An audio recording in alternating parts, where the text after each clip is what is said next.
Assalamualaikum warahmatullahi wabarakatuh. Alhamdulillahi rabbil alamin. Wabihi nasta'in ala umurid dunya waddin.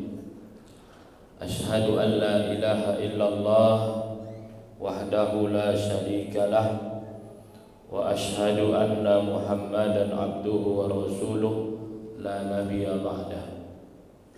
Allahumma salli ala habibina wa syafi'ina wa dhukhrina wa maulana Muhammadin sallallahu alaihi wasallam wa ala alihi wa sahbihi wa man tabi'ahum bi ihsanin ila yaumiddin. Subhanaka la ilma lana illa ma 'allamtana innaka antal alimul hakim. Rabbana zidna ilman warzuqna fahman wa amalan salihan, amma ba'du. Bapak dan Ibu jamaah salat maghrib Masjid Al-Muhajirin Bumi Asri yang dimuliakan Allah, senantiasa kita panjatkan puja dan puji syukur kehadiran Allah Subhanahu wa taala yang sampai malam hari ini masih menggerakkan hati kita untuk melaksanakan salat maghrib berjamaah dan duduk dalam majelis ilmu. Mudah-mudahan banyak keberkahan tercurahkan dalam hidup kita.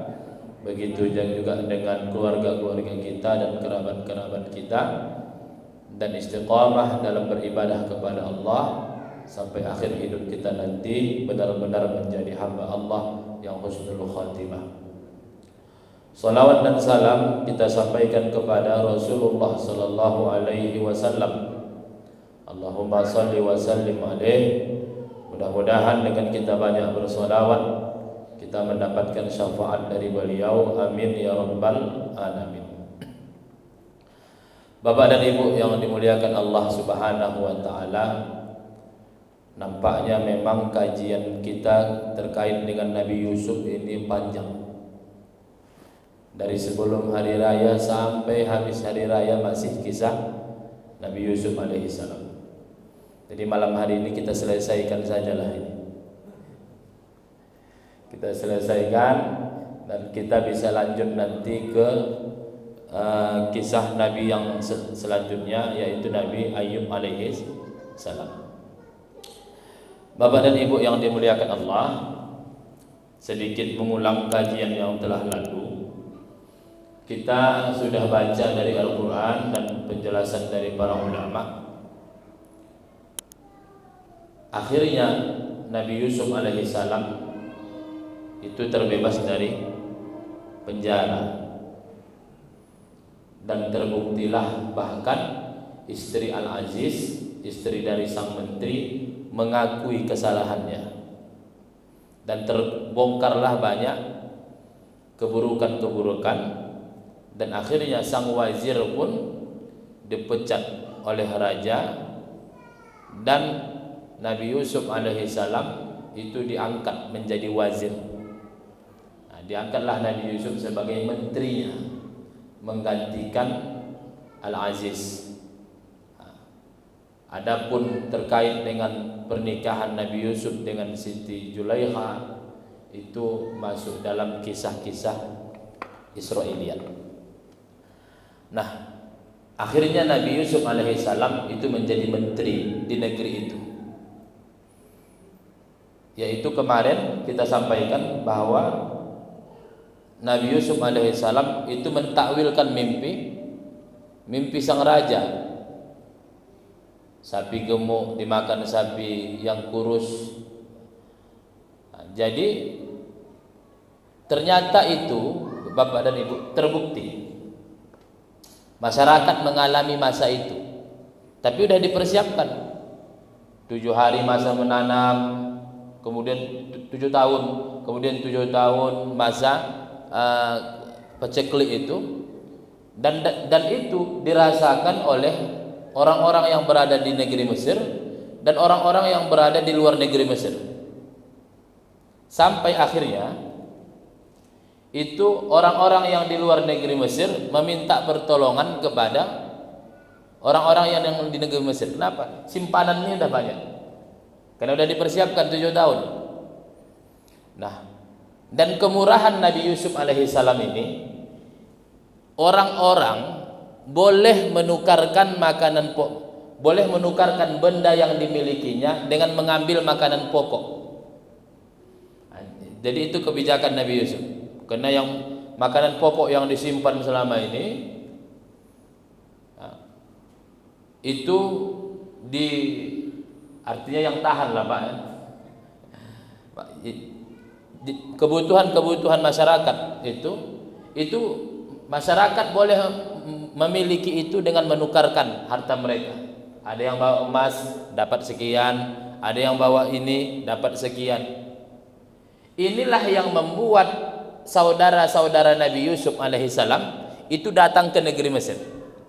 Saudaranya kan di daerah Syam, dan mereka harus datang ke negeri Mesir karena mendengar berita itu, karena mereka sudah masuk dalam masa paceklik. Maka mendengar berita itu ada seorang menteri raja yang murah hati, boleh mendapatkan makanan pokok dengan kita memberikan apa yang kita miliki, dibarterlah istilahnya. Datanglah keluarga Nabi Yusuf ini, saudara-saudaranya menjumpai Nabi Yusuf. Nabi Yusuf kenal dengan mereka, tapi mereka tidak kenal dengan Nabi Yusuf alaihissalam. Tapi Nabi Yusuf tidak melihat saudara kandungnya di situ, Bunyamin, nggak melihat. Maka dia bertanya tentang bagaimana status keluarga mereka. Ditanyalah kami, dulu jumlahnya 12, satu waktu masih kecil itu meninggal dunia dimakan binatang buas. Jadi ada satu yang tak ikut sama kami, yang tak ikut itu adalah Bunyamin. Maka jumlah mereka saat itu 10 orang. Jadi kata Nabi Yusuf begini, aku tidak akan mau memberikan kalian makanan pokok ini sampai kalian mendatangkan Bunyamin kembali.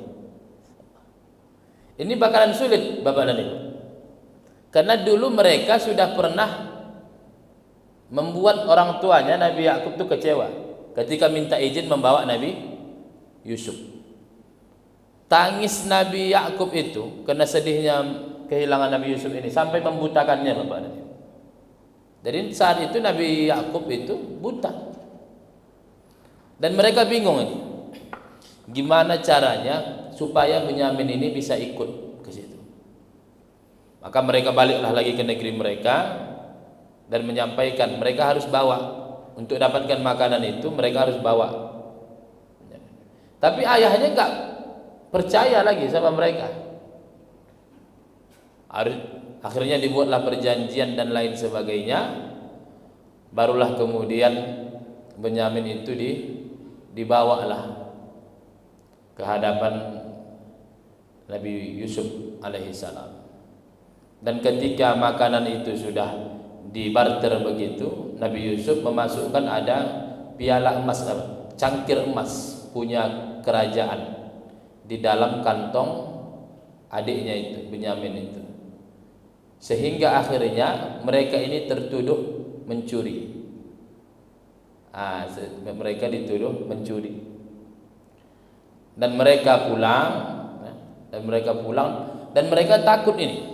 Sampai ada satu orang mengatakan, kalau memang harus adik kami ini ditahan, biarlah aku gantinya. Biarlah aku gantinya. Karena mereka takut kejadian seperti Nabi Yusuf alaihissalam. Karena mereka takut pulang tidak membawa Bunyamin itu. Jadi singkat cerita nanti disitulah Nabi Yusuf alaihissalam mengabarkan kalau dia adalah Yusuf. Dan Nabi Yusuf alaihissalam meminta kepada saudara-saudaranya pulang membawa bajunya. Dan ketika dibawa baju itu, yang memegang baju itu adalah Yahuda.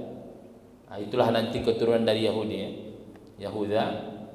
Maka belum lagi disebut itu pakaian Nabi Yusuf, ayahnya mengatakan, aku mencium aroma Yusuf. Itulah ayahnya. Baju kita ini kan paling hafal orang tua kita, gimana bau badan kita. Jadi kata Nabi Yusuf, ini kasih ini sama ayah, ini sama ayah, nanti dia akan bisa melihat lagi. Maka disitulah Nabi Yakub alaihissalam bisa melihat. Jadi mereka dan setelah itu Nabi Yakub alaihissalam bersama anak-anaknya yang 10 orang datang. Nabi Yakub bersama istrinya, tapi istrinya ini bukan ibu kandung dari Nabi Yusuf. Karena kemarin kita bahas, kenapalah lebih memang cinta Nabi Yakub ini kepada Nabi Yusuf dan Benyamin, karena ibu mereka meninggal dunia. Kan istrinya kan ada 4. Nah, istrinya. Jadi berangkatlah Nabi Yakub alaihissalam bersama anak-anaknya menjumpai Nabi Yusuf, dan pada saat di istana itu sujudlah saudara-saudaranya itu. Dan ketika sujud saudara-saudaranya itu, dan di sana ada Nabi Yakub bersama istrinya, kata Nabi Yusuf kepada ayahnya Nabi Yakub, wahai ayah, inilah tafsiran dari mimpiku dulu waktu kecil. Inni ra'aitu ahada asyara kawkaban wasyamsa wal qamar ra'aituhum li sajidin. Aku melihat ada 11 bintang yang sujud kepadaku. Ini bukan sujud ibadah, menunduk. Yang mereka sujud 11, itulah saudaranya yang 11 itu. Wasyamsa wal qamar, dan aku juga pada saat itu melihat matahari dan bulan. Matahari itu adalah ayahnya Nabi Yakub alaihissalam, dan bulan itu adalah ibu tirinya itu yang bersama Nabi Yakub alaihissalam. Nah, itu sedikit kisah dari beberapa ayat yang saya tuangkan Bapak dan. Nah,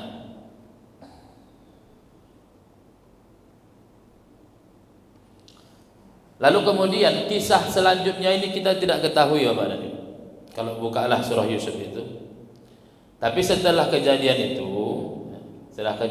itu Nabi Yusuf alaihissalam ini seperti yang kita lihat, Allah Ta'ala firmankan, ya Tuhanku, sesungguhnya engkau telah menganugerahkan kepadaku sebahagian kerajaan dan telah mengajarkan kepadaku sebahagian takbir mimpi. Ya Tuhan pencipta langit dan bumi, engkau pelindungku di dunia dan di akhirat. Wafatkanlah aku dalam keadaan Islam dan gabungkanlah aku dengan orang-orang yang soleh. Jadi ini doa Nabi. Jadi setelah diceritakanlah begitu panjang kisah Nabi Yusuf alaihissalam, maka di akhir ini Allah Ta'ala kisahkan kepada kita permintaan Nabi Yusuf alaihissalam. Apa permintaan Nabi Yusuf alaihissalam? Ya Allah, tawaffani musliman, matikanlah aku dalam keadaan muslim. Wa alhiqni bis salihin, dan gabungkanlah aku dengan orang-orang yang soleh. Bayangkan Bapak dan Ibu, kalau kita mau mengambil pelajaran hiduplah, sampai seorang nabi saja masih berdoa kepada Allah begitu. Matikan aku dalam keadaan muslim. Lalu bagaimana dengan kita? Nabi tidak, Rasul tidak. Jadi pernah ada orang bilang begini Bapak dan Ibu, Ustaz, kematian itu kan benar, ngapain kita takut? Jalani sajalah. Yang kita takutkan ini Bapak dan Ibu, kita mati tidak dalam keadaan muslim. Bagaimana gambarannya? Itu dalam kitab At-Tadzkirah yang dikarang Imam Al-Qurtubi ada penjelasan Bapak dan Ibu, bahwasanya orang-orang ketika dalam keadaan sakaratul maut, dia akan didatangi sosok 2 orang. Yang sebelah kanan adalah sosok seperti ayahnya, dan sebelah kiri itu adalah sosok seperti ibunya. Yang mana sosok seperti ayahnya ini akan mengatakan, wahai anakku, aku ini ayahmu. Dan keadaan kita seperti saat itu Bapak dan Ibu bukan seperti sekarang sehatnya. Pikiran kita bukan seperti sekarang normalnya. Lemah kita saat itu. Maka pada saat lemahnya mental kita, disitulah dia mengatakan, wahai anakku, aku dah mati dahuluan darimu, dan aku baru tahu kalau agama Yahudi itu yang betul. Ayo ikut aku. Kedua, seorang ibu mengatakan, wahai anakku, aku ini ibumu, aku melahirkanmu. Setelah aku mati, wahai anakku, baru tahulah kalau agama Nasrani itu betul. Ayo ikut aku. Disitulah kita, bayangkan yang menarik kita itu ayah kita, menarik itu ibu kita. Makanya sangatlah wajar kalau salah satu kesunahan kita untuk orang yang mau meninggal dunia ditalkinkan. Laqinu mautakum la ilaha illallah. Talkinkanlah orang yang mau meninggal dunia kalimat la ilaha illallah. Nah, kita selama ini kan disuruh mentalkinkan. Kenapa ditalkinkan? Man kana akhiru kalamihi la ilaha illallah dakhalal jannah. Siapa yang akhir kalimatnya meninggal dunia adalah la ilaha illallah, masuk surga jamin, kata Rasul. Nah, kita sekarang ini hidup, saya muslim, bapak muslim. Meninggal dunia nanti kita belum tahu kita dalam keadaan muslim atau tidak. Maka kita mintalah sama Allah, matikan kami dalam keadaan muslim. Kalau orang-orang yang sadar, kalau orang-orang yang tahu bahwasanya kita akan dilihat dari akhir hidup kita, maka nggak mungkin kita berbangga-bangga hari ini. Kita yang rajin sholat nggak bangga dengan sholat kita. Kita yang rajin puasa sunnah nggak bangga dengan puasa sunnah kita. Kenapa? Karena Rasul mengatakan ada dua orang. Yang pertama mengamalkan amalan ahli surga sampai antara dia sama surga dekat lagi.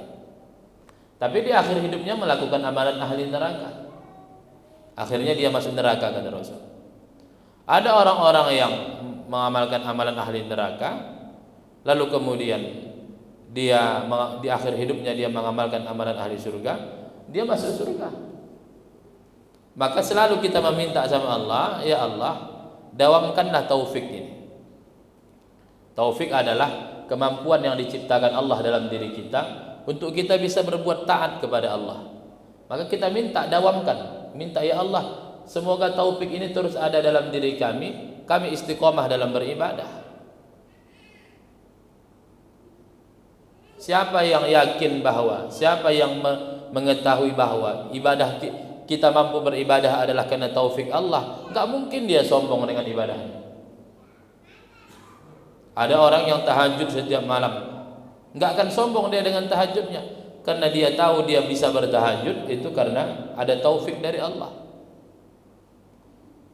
Maka selalu kita berdoa Bapak dan Ibu, ya Allah, jadikanlah akhir kalimat yang diucapkan lidahku saat meninggal dunia la ilaha illallah.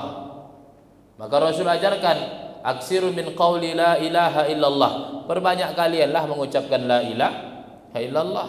Siapa yang mengucapkan la ilaha illallah banyak sehingga menjadi kebiasaannya, manusia meninggal dunia sesuai dengan kebiasaan, maka dimudahkan oleh Allah. Maka kita banyak belajar dengan Nabi Yusuf alaihissalam. Maka wajar disebut kisah beliau ini sebagai kisah yang terbaik. Maka beliau berdoa, ya Allah, tawaffani musliman, ya Allah, wafatkan aku dalam keadaan muslim. Maka kita meminta sama Allah. Nanti saat kita kembali kepada Allah satu persatu, kita minta, ya Allah, wafatkanlah kami saat itu dalam keadaan muslim. Wa alhiqni bis salihin, ya Allah. Masih dia lagi Bapak, dan bayangkanlah bagaimana kerendahan Nabi Yusuf ini. Padahal dialah termasuk orang-orang soleh ini, bahkan di atas orang-orang soleh lagi. Tetapi dia mengatakan wa alhiqni bis salihin, dan gabungkanlah aku dengan orang-orang yang dengan orang-orang yang soleh. Maka Bapak dan Ibu yang dimuliakan Allah, tidak dijelaskan bagaimana dalam Al-Quran kematian Nabi Yusuf alaihissalam, tapi sedikit saya sampaikan Bapak dan Ibu. Ini ada hadis Nabi, hadisnya hadis sahih. dalam kitab Mustadrak Imam Hakim. Rasulullah menjawab, maksudnya Rasulullah sallallahu alaihi wasallam pernah menyampaikan sebuah hadis, sesungguhnya Musa hendak berjalan membawa Bani Israel, tetapi dia tersesat di jalan. Jadi pernah suatu hari Nabi Musa, ini ada kaitannya dengan Nabi Yusuf nanti. Nabi Musa alaihissalam itu pernah mau membawa Bani Israel keluar dari negeri Mesir menuju kota Madian. Tetapi dia tersesat di jalan. Maka para ulama Bani Israel berkata kepadanya, kami katakan kepadamu bahwa Yusuf mengambil janji-janji Allah atas kami, agar kami tidak pergi dari Mesir sehingga kami memindahkan tulang-tulangnya bersama kami. Jadi dulu Nabi Yusuf alaihissalam pernah meminta orang-orang Bani Israel yang ada di negeri Mesir untuk berjanji. Apa janjinya? Nabi Yusuf meminta mereka agar berjanji, mereka Bani Israel yang ada di negeri Mesir tidak akan meninggalkan kota Mesir kecuali kalau mereka pindahkan tulang-tulangnya bersama kami. Tapi di sini dibahas ulama, Bapak dan Ibu. Maksud tulang-tulang di sini bukan tulang, seluruh badan Nabi Yusuf. Seluruh badan Nabi Yusuf, bukan tulang-tulang saja, tapi seluruh badan. Kenapa? Karena Rasul pernah katakan, innallaha harramal ardo an ta'kula ajsadal anbiya. Sesungguhnya Allah mengharamkan bumi untuk memakan jasad para nabi. Maka jasad para nabi itu enggak akan tinggal tulang, utuh badannya. Maka para ulama memahami tulang-tulang di sini dengan tubuh secara utuh. Nah, jadi artinya Bani Israel yang mau dibawa Nabi Musa pindah dari negeri Mesir ini keluar mau ke Palestina sana, itu mengatakan kami sudah berjanji enggak akan keluar dari negeri Mesir kecuali kami membawa jasad Nabi Yusuf. Kecuali kami membawa jasad Nabi Yusuf. Tapi enggak ada orang yang tahu di mana jasadnya.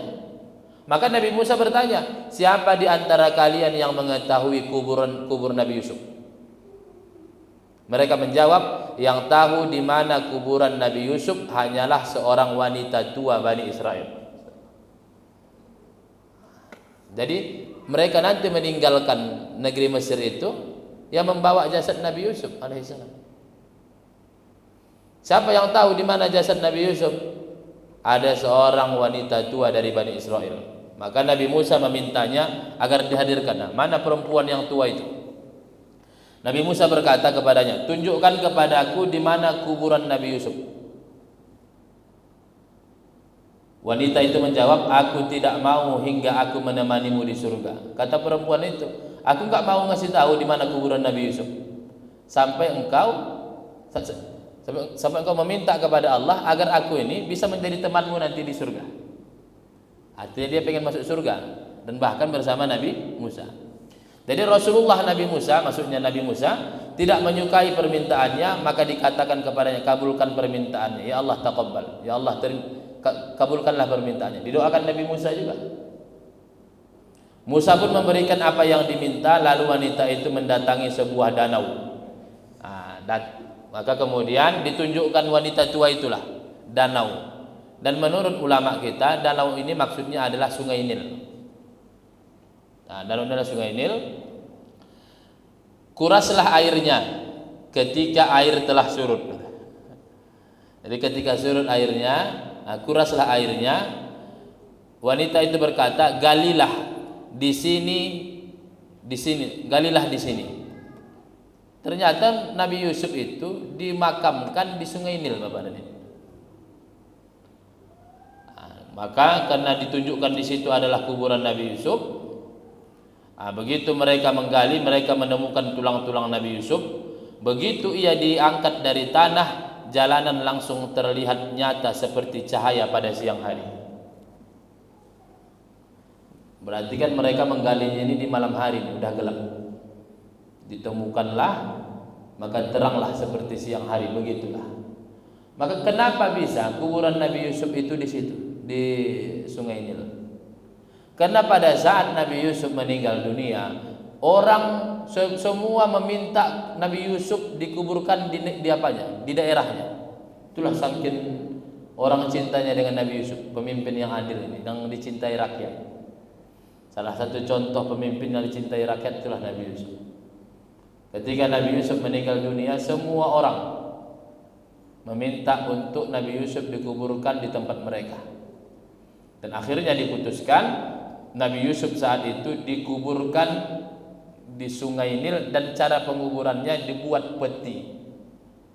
Peti yang dibuat dari batu.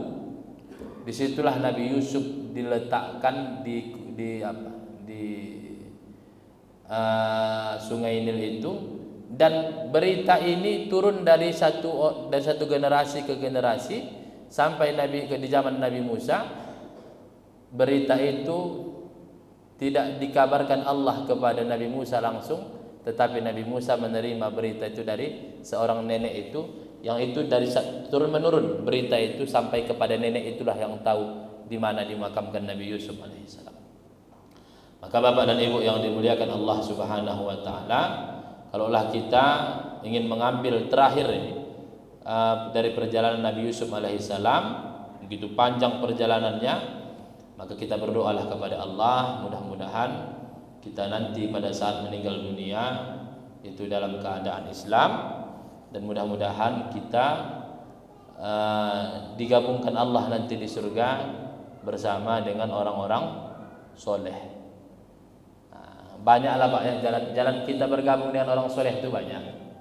Contoh, ada seorang laki-laki, dia di surga, tapi ketika dia melihat surga itu, dia merasa nggak cocok di surga yang itu. Kenapa? Karena dilihatnya ini surga yang ini lain, ini orang-orang di sini dan entah habaib pula yang di situ, entah ustad pula yang di situ. Kawanku main catur itu tak nampak di sini. Kawanku yang main kartu itu tak nampak di sini. Lain suasananya nih. Sampai dia nanya sama Allah, ya Allah, aku bisa masuk surga ini? Dia senang di situ, karena surganya kan surga yang baik. Artinya yang terbaiklah didapatkannya. Sampai dia pun heran, aku kok bisa masuk surga yang di sini ya Allah? Padahal kalau dia tengok kemarin ngaji sama bapak ini, dia nggak nampak pula bapak itu. Dia tengok rupanya surga yang di surga yang lain. Maka kata Allah apa? Ini adalah buah dari anakmu yang selama dia masih hidup dan engkau sudah meninggal, yang dia selalu minta kepada Allah, ya Allah ampuni dosa kedua orang tuaku, ya Allah ampuni dosa kedua orang tuaku. Padahal dia biasa saja, tetapi dia digabungkan Allah dengan orang-orang soleh karena banyaknya istighfar anaknya untuknya sudah meninggal dunia. Ada lagi ketika di surga, tiba-tiba dia dibuatkan pakaian yang terbuat dari mutiara surga. Kita nanti kan, memang Bapak dan Ibu, kalau kita kajilah kemarin balik sedikit, flashback kita kajian dulu. Bagaimana nikmat surga kan? Bagaimana tempat tinggal kita nanti berbeda-beda gitu ya. Bagaimana nanti makanan nanti, bagaimana juga dengan pakaian kita gitu. Maka ada pakaian yang terbuat dari mutiara surga. Sampai dia nanya, ya Allah ini dari mana dapat ini ya Allah? Ini kawan-kawan saya dulu di dunia pakaiannya biasa saja. Dulu ya di dunia pakaian dia yang mahal ya Allah. Ini sekarang dia pakaian yang terindah. Ditanya, ya Allah dari mana kami dapatkan pakaian ini? Apa kata Allah? Li akhdhi waladikum al-Quran, karena anak kalian mengambil Al-Quran, membaca Al-Quran, memahami Al-Quran, mengamalkan Al-Quran, mengkhatamkan Al-Quran, maka dia diangkat Allah. Dan bahkan itulah ketawaduan yang diajarkan Nabi Yusuf, sampai dia mengatakan wa alhiqna bis salihin. Maka bapak-bapak dan ibu-ibu yang dimuliakan Allah, doa-doa dari Quran inilah yang banyak kita ambil. doa-doa Nabi Ibrahim. Kalau Bapak lihatlah nanti di Google internet nanti banyak itu. Kumpulan doa-doa Nabi Ibrahim ada 10, ada lebih. Nah, itu yang banyak-banyak kita gunakan karena memang doa itu sudah pernah diucapkan oleh para nabi. Dan ini yang kita ambil dari Nabi Yusuf alaihissalam. Kita minta mati dalam keadaan muslim dan mudah-mudahan kita bisa mendapatkan nikmat yang tinggi nanti di surga, bisa bersama dengan orang-orang saleh. Nah, Bapak dan Ibu yang dimuliakan Allah Subhanahu wa taala, sebagai kajian terakhir kita terkait dengan Nabi Yusuf alaihissalam, saya cukupkan sampai di sini.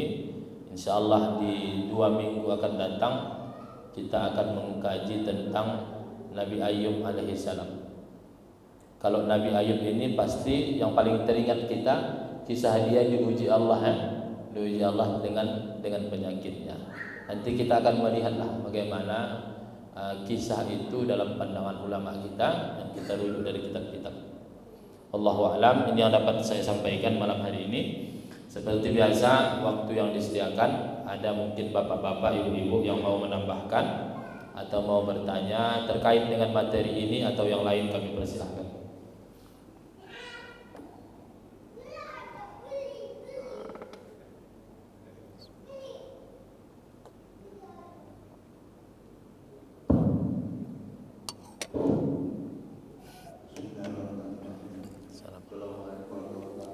Salam. Terima kasih Ustaz. Tadi penjelasan bahwa berenang dan berbiak itu kan kalau meninggal tidak akan rusak badannya. Sementara penjelasan ini kaitannya suatu waktu digali yang dibuat tulang belulang. Itu bagaimana? Terima kasih.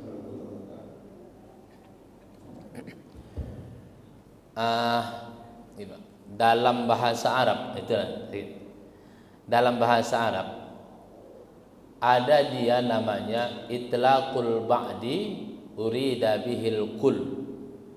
Ungkapan itu setengah, tetapi yang diinginkan adalah semuanya. Sedangkan ada juga itlaqul kul urida bihil ba'd. Diungkapkan semua tapi diinginkan sebahagian saja. Kalau contohlah, kalau kita dalam kehidupan sehari-hari, Indonesia lawan Malaysia, itu kan pengungkapan semua, tapi yang main di lapangan kan 11 lawan 11. Bukan semua kita yang 260 juta jiwa ini. Dan dalam memahami bahasa Arab itu begitu juga. Ada dia disebutkan untuk semua, tetapi sebenarnya yang dimaksudkan itu adalah sebahagian. Dan ada disebutkan dia sebahagian, tapi sebenarnya untuk semua. Misalnya kepada Nabi tentang ya ayuhan Nabi, misalnya wahai Nabi, idza talaqtumun nisa, apabila kalian mentalak istri-istri kalian, itu diperintahkan kepada Nabi, dicakapkan kepada Nabi, tetapi hukumnya umum untuk seluruh umat Nabi Muhammad sallallahu alaihi wasallam. Di Quran ada ceritanya umum, tetapi yang dimaksudkan adalah sahabat ini. Yang dimaksudkan adalah sahabat ini. Jadi dan hadis ini yang disebutkan tulang-tulang, sampai ada seorang ulama mengatakan begini, aku bingung nih sebenarnya. Memahami bagaimana memahami tulang-tulang dengan hadis Nabi Muhammad bahwasanya mereka tidak memakan jasad para nabi. Sampai dia menemukan ada hadis-hadis yang lain yang menyebutkan tulang, tetapi yang dimaksudkan adalah seluruh badan manusia.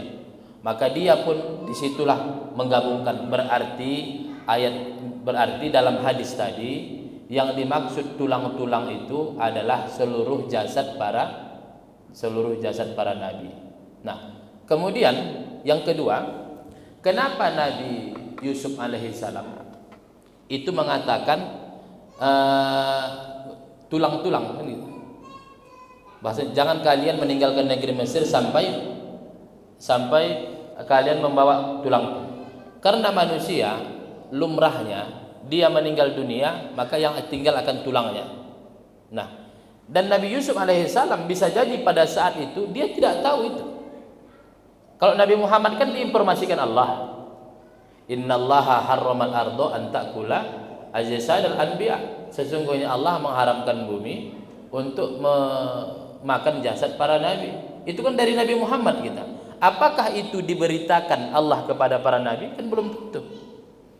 Maka bisa jadi Nabi Yusuf ketika menyampaikan itu, maka dia membicarakan sesuatu yang lumrah manusia biasanya kalau udah meninggal dunia, maka dia akan menjadi tulang belulang. Wallahu a'lam.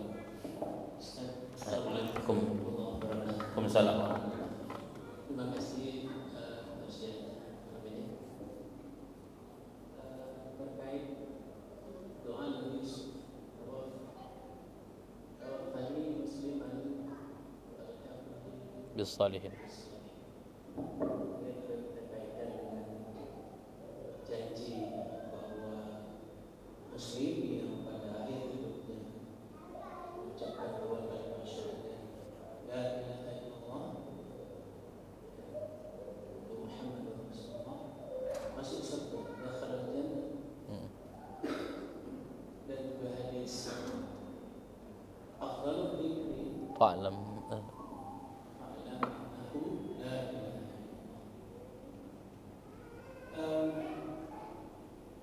sebenarnya yang kalau kita lihat dari hadis itu, fa'lam itu adalah yang utama. Zikir memang kita harus berzikir sebanyak-banyaknya untuk perintah Allah dimanapun. Tetapi terkait dengan doa Nabi Yusuf, hadis Rasulullah tentang talqin dan la ilaha illallah tadi, implementasinya di masjid itu tentang fa'lam, bagaimana mengajarkan terutama generasi muda. Kalau kita yang umur 60-50 ini ya mau kemana lagi, pensiun udah ini misalnya kita datang, tapi dia nggak berapa orang anak muda yang mendengar. Ini mestinya tugas BKM, tapi barangkali Ustaz bisa mengarahkan bahwa ada satu session, karena mengajarkan la ilaha illallah, menanamkan itu kan wajib kepada setiap mukallaf. Pikir ya, memang kita harus berpikir. Jadi barangkali Ustaz bisa memberikan masukan lah, terutama kepada kami, kepada BKM, untuk menanamkan, bagaimana menanamkan generasi muda, mengundang anak-anak muda kemari untuk fa'lam itu dulu. Karena dia bisa berzikir, tetapi nggak tahu sebenarnya Allah itu siapa. Itulah yang menyebabkan anak muda secara mudah memahami. Demikian Ustaz.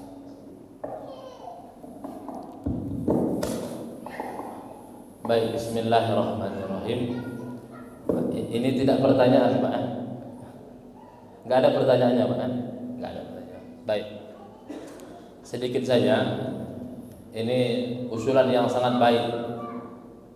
Usulan yang sangat baik untuk kita semua. Di sini yang sudah tua-tua. Baru kemudian ada pengajian ibu-ibu juga ada. Ini bapak-bapak yang paling banyak ini, walaupun ibu-ibu pun ada di belakang. Dan anak-anak mudanya ini tidak ada. Jadi dulu bapak dan ibu, pernah perempuan-perempuan mukminah itu minta sama Nabi begini, Rasul, laki-laki ini enak kali Rasul. Waktu majelis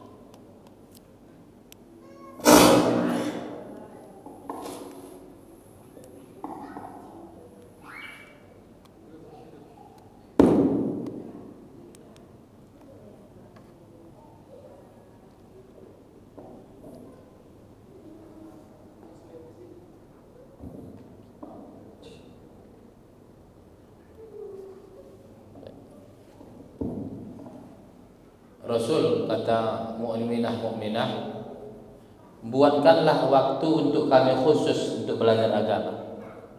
Perempuan-perempuan. Kenapa? Perempuan-perempuan.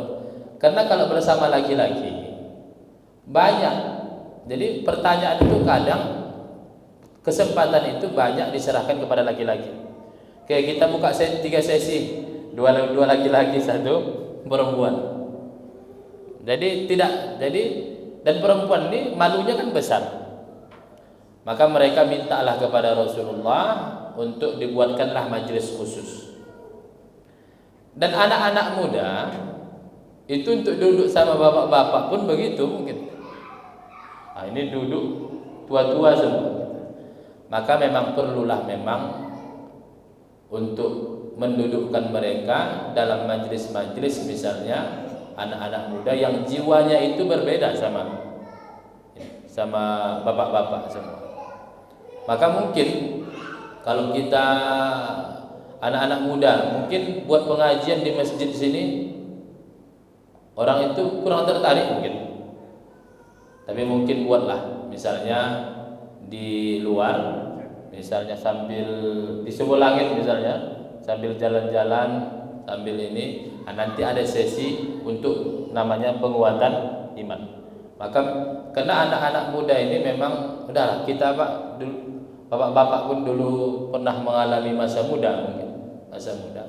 Tapi memang memang BKM ini tetap BKM lah menjadi sentralnya. Bagaimana anak-anak muda yang ada di sini itu memiliki ilmu tentang la ilaha illallah. Tapi sebelum masa muda ini Bapak dan Ibu, sebelum mereka muda, mereka adalah anak-anak. Kita banyak protes, kenapa anak-anak muda sekarang ini kurang suka kajian, ngaji kurang suka. Ya kalau kita balik dulu, bagaimana mereka dulu anak-anak ketika kita yang menyekolahkan mereka sekolah umum, tidak dibuat mengaji, tidak diajarkan agama, tidak dikenalkan agama. Setelah mereka jadi dewasa, barulah kita mengatakan kenapa anak-anak muda ini. Maka begitulah kita lihat Bapak dan Ibu, tanggung jawabnya ini tanggung jawab kita bersama dari rumah kita masing-masing. Dulu pernah saya sampaikan di sini, bagaimana keluarga membentuk keimanan anak itu. Yang pertama dulu pernah saya sampaikan kisahnya Luqmanul Hakim.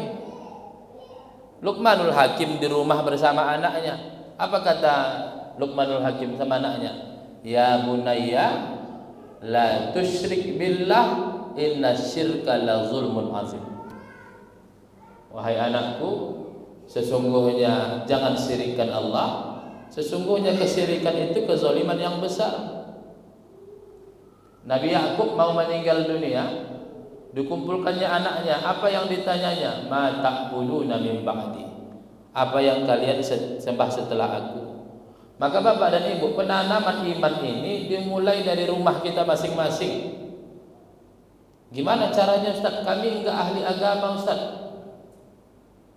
Bapak dan Ibu, kenapa bapak-bapak banyak, ibu-ibu banyak berani mengeleskan anaknya untuk masuk universitas? Bayar mahal. Kenapa? Dari kecil sudah dileskan bahasa Inggris, dileskan matematika, dileskan juga ilmu-ilmu yang lain, bayar mahal. Tapi kadang mohon maaf Bapak dan Ibu, saya tak bicara Bumi Asri, saya bicara tempat yang lain. Ada dia untuk anaknya mengaji, belajar baca Quran, 20.000 dah mahal kali. 20.000 sebulan dah mahal kali. Tapi ketika mengeleskan bahasa Inggris anaknya 200.000, 300.000 sebulan enggak masalah. Nah, jadi Bapak dan Ibu, anak-anak muda kita yang ada di sini semuanya adalah hasil pendidikan kita kepada mereka waktu mereka anak-anak. Tapi kita tak boleh saling menyalahkan. Nah, lalu kita di sini tinggallah sama-sama misalnya pendekatan, kira-kira bagaimanalah supaya masjid kita ini diisi oleh anak-anak muda, diisi juga dengan anak-anak kecil. Maka ini Bapak dan Ibu, untuk anak muda ustadznya memang agak beda. Karena begini kata Ali bin Abi Thalib, alimu abna'akum khaira ma ulimtum bihi li'annahum makhluqun di zamanihim.